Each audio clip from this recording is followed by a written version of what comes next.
ಪಕ್ಷಕ್ಕೆ ಪಕ್ಷಕ್ಕೆ ಸಿದ್ದರಾಮಯ್ಯನವರ ಸರ್ಕಾರಕ್ಕೆ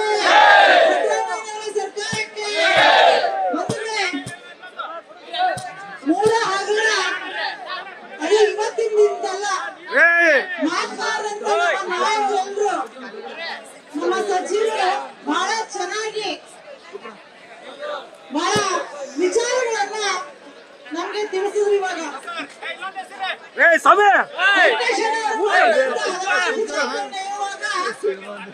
ಸಿದ್ದರಾಮಯ್ಯನವರು ಬಂದಂತ ರಾಜಕೀಯ ವರ್ಷಗಳಲ್ಲಿ ಇಷ್ಟು ವರ್ಷಗಳಲ್ಲಿ ಒಂದೇ ಒಂದು ಕಪ್ಪು ಚುಕ್ಕೆಯನ್ನ ತಗೊಂಡಿಲ್ಲ ಅನ್ನೋದನ್ನ ಹೇಳ್ತಾ ಇದ್ರು. ಹೌದು, ಇವತ್ತು 136 ಸೀಟ್ಗಳನ್ನ ಗೆದ್ದು ಸುಭದ್ರವಾದಂತಹ ಸರ್ಕಾರವನ್ನ ಕೊಟ್ಟಿರ್ತಕ್ಕಂತಹ ನೋಡಿದಂತೆ ನಡೆದಂತಹ ನಮ್ಮ ಸಿದ್ದರಾಮಯ್ಯನವರ ಸರ್ಕಾರವನ್ನ ಯಾರು ಕೂಡ ಮುಟ್ಟಕ್ಕಾಗ್ತಾ ಇಲ್ಲ. ಬಿಜೆಪಿ ಅವ್ರಿಗೆ ಪಾಪ ದಿನ ರಾತ್ರಿ ನಿದ್ದೆ ಬರ್ತಾ ಇಲ್ಲ. ಅವ್ರಿಗೆ ಹೊಟ್ಟೆ ಕಿಚ್ಚು ಏನಂದ್ರೆ ಅವ್ರು ಮಾಡಿದಂತ ಹಗರಣ. ಬಿಜೆಪಿ ಅಂದ್ರೆ ಏನಂತ ಹೇಳ್ತಾ ಇದ್ರು ಸಚಿವರು, ಭ್ರಷ್ಟಾಚಾರದ ಪಿತಾಮಹರವರು, ಭ್ರಷ್ಟಾಚಾರದ ಪಿತಾಮಹರು. ಭೂತದ ಬಾಯಲ್ಲಿ ಭಗವದ್ಗೀತೆ ಏನಾದ್ರು ಕೇಳ್ಬೇಕಂದ್ರೆ ಬಿಜೆಪಿ ಅವ್ರ ಬಾಯಿ ಕೇಳ್ಬೇಕು. ಯಾರದು? ಸಿಟಿ ರವಿ, ಲೂಟಿ ರವಿ ಅಂತ ಜನ ಲೂಟಿ ರವಿ ಅಲ್ವಾ? ಲೂಟಿ ರವಿ ಅವನು ಬಾಯಿ ಬಂದಾಗ ಮಾತನಾಡ್ತಾನೆ. ಅಶೋಕ್ ಹಗರಣದ ಪಿತಾಮಹ ಏನಾದ್ರೂ ಬಿಜೆಪಿನಲ್ಲಿ ಬೆಂಗಳೂರು ಭಾಗದಲ್ಲಿ ನಡೆದಿದ್ರೆ ಅದು ಅಶೋಕ್ ಕಾರಣ.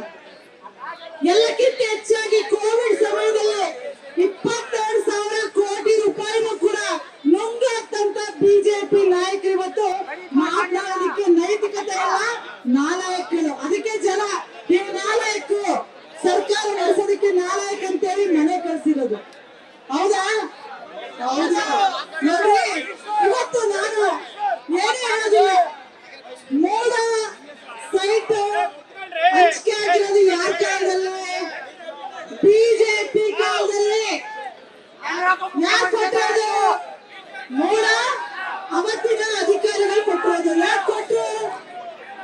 ನಮ್ಮ ಸಿದ್ದರಾಮಯ್ಯನವರ ಧರ್ಮಪತ್ನಿಯವರ ಸೈಟ್ ಅನ್ನ ಕೇಳದೆ ಮುಟ್ಗೋಲ್ ಹಾಕೊಂಡು ಜಮೀನನ್ನ ಮುಟ್ಗೋಲ್ ಹಾಕೊಂಡು ಕೊಟ್ಟಿದ್ದ 3 ಎಕರೆ 16 ಗುಂಟೆ. ಅವತ್ತೆಲ್ಲ ಅರ್ಜಿ ಹಾಕಿದ್ರೆ ಸಿದ್ದರಾಮಯ್ಯನವರ ಪತ್ನಿಯವರು ಅರ್ಜಿ ಹಾಕಿದ್ರೆ ನೀವು ಸೈಟ್ ಕೊಡಿ ಅಂತ ಇಲ್ಲ. ಪರಿಹಾರ ಎಷ್ಟು ಕೊಡ್ಬೇಕಾಗಿತ್ತು ಗೊತ್ತಾ ನಿಮ್ಗೆ? 62 ಕೋಟಿ ರೂಪಾಯಿ ಪರಿಹಾರ ಆ ಜಮೀನಿಗೆ. 62 ಕೋಟಿ ರೂಪಾಯಿ. ಇಲ್ಲಿ ಸೈಟ್ ಕೊಟ್ಟೋದು ವ್ಯಾಲ್ಯೂ ಎಷ್ಟು? ಅದೇ ನಗರ ಭಾಗದಲ್ಲಿ ಸೈಟ್ ಕೊಡಿ ಅಂತ ಕೇಳಿರ್ಲಿಲ್ಲ ಅಥವಾ ಇಲ್ಲಿ ಕೊಡಿ ಅಂತ ಕೇಳಿರ್ಲಿಲ್ಲ. ಮತ್ತೆ ಇವತ್ತು ಒಂದು ನಿಮಿಷ ಇಲ್ಲಿ ಆಯ್ತಪ್ಪ, ಕಿಚ್ಬೇಡಿ ಒಂದು ನಿಮಿಷ. ಸಿದ್ದರಾಮಯ್ಯ ಜಗ್ಗದಿಲ್ಲ. ಇಂಥ ಸುಳ್ಳು ಆರೋಪಗಳಿಗೆ ನಮ್ಮ ಸಿದ್ದರಾಮಯ್ಯ ಸಾಹೇಬರು ಯಾಕಂದ್ರೆ ಸತ್ಯಭಾಮ ಜಯತೆ, ಸತ್ಯವನ್ನೇ ನಂಬಿಕೊಂಡು ಆಡಳಿತ ಕೊಟ್ಟಿರ್ತಕ್ಕಂಥದ್ದು ಒಂದೇ ಒಂದು ಕಚ್ಚಿಕೆ ಇಲ್ಲ. ಹಂಗಾಗಿ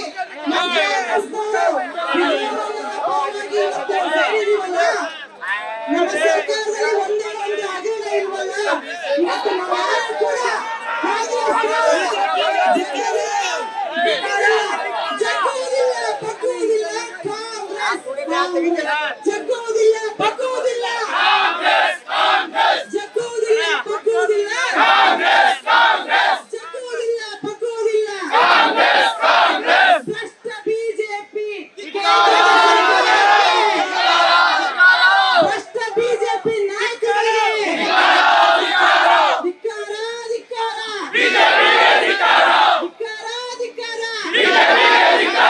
ಅಲ್ರಿ.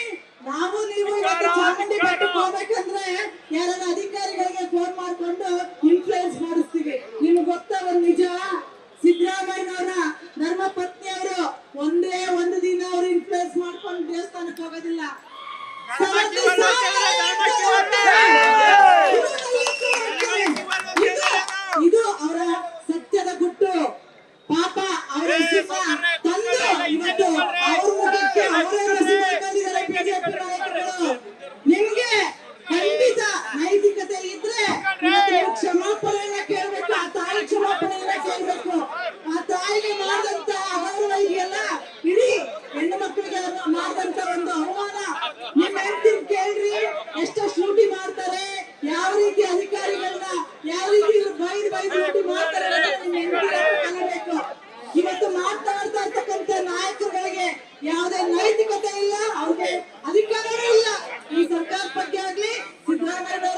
ರೀತಿ ಮಾತಾಡೋದಕ್ಕೆ ಅವನ ಯೋಗ್ಯತೆನೂ ಇಲ್ಲ.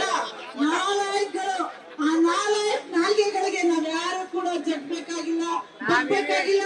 ಸತ್ಯ ಮತ್ತೆ ಯಾವತ್ತು ಗೆಲ್ತದೆ ಅನ್ನೋ ಒಂದು ವಿಚಾರವನ್ನ ಹೇಳ್ತಾ ಇವತ್ತು ಏನು ಸಿಗ್ತಾನೆ ಇದನ್ನ ಇಟ್ಕೊಂಡು ಇವತ್ತು ಏನೋ ಇಲ್ಲಿ ದಾಳಿ ಕೂತಿದಾರಂತೆ. ನಾಚಿಕೆ ಆಗಲ್ಲ ನಿಮ್ಗೆ?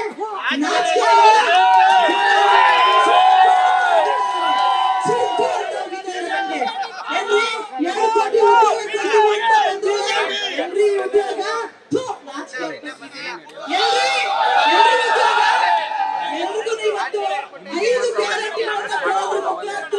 ಬಡವರ ಪರವಾಗಿ ಸರ್ಕಾರವನ್ನ ನಡೆಸ್ತಾ ಇರ್ತಕ್ಕಂಥ ಸಿದ್ದರಾಮಯ್ಯ ಅವರನ್ನ ಇವತ್ತು ತೇಜೋವಧೆ ಮಾಡ್ಲಿಕ್ಕೆ ಹೊರಟಿರ್ತಕ್ಕಂಥ ನಿಮ್ಗೆ ನಾಚಿಕೆ ಆಗ್ಬೇಕು ಅಂತ ಒಂದು ಮಾತನ್ನ ಹೇಳಿ ಚೀಟ ಜನ ಚೀಮಾರಿ ಹಾಕೋದಿನ ದೂರ ಇಲ್ಲ, ಮತ್ತೆ ನಿಮ್ಗೆ ಬುದ್ಧಿ ಕಲಿಸ್ತಾರೆ ಅನ್ನೋ ಒಂದು ವಿಚಾರವನ್ನ ಹೇಳಿ ನಾವೆಲ್ಲರೂ ಕೂಡ ಸತ್ಯದ ಪರವಾಗಿ ಇವತ್ತು ಸೇರಿದ್ದೇವೆ. ರಾಹುಲ್ ಗಾಂಧಿ ಅವ್ರನ್ನ ಇದೇ ರೀತಿ ತೇಜೋವಧೆ ಮಾಡಿದ್ರು. ಆದ್ರೆ ಇವತ್ತು ದೇಶದ ಜನ ಯಾರ ಪರ ನಿಂತಿದ್ದಾರೆ ಅನ್ನೋದನ್ನ ಅವ್ರು ಸಹಿಸ್ಕೊಳಕ್ ಆಗ್ತಾ ಇಲ್ಲ. ಇವತ್ತು ನಾಚಿಕೆ, ಮಾನ, ಮರ್ಯಾದೆ ಅನ್ನೋ ಮೂರನ್ನು ಬಿಟ್ಟು ಅವರು ಹೋದ್ಸಲ ಹಗರಣದ ರೂವಾರಿಗಳಾಗಿ 40% ಸರ್ಕಾರ ಅನ್ನೋ ಹೆಸರನ್ನ ತಗೊಂಡಂತ ಬಿಜೆಪಿ ಅವ್ರಿಗೆ ಧಿಕ್ಕಾರ, ಧಿಕ್ಕಾರ, ಧಿಕ್ಕಾರ, ಧಿಕ್ಕಾರ,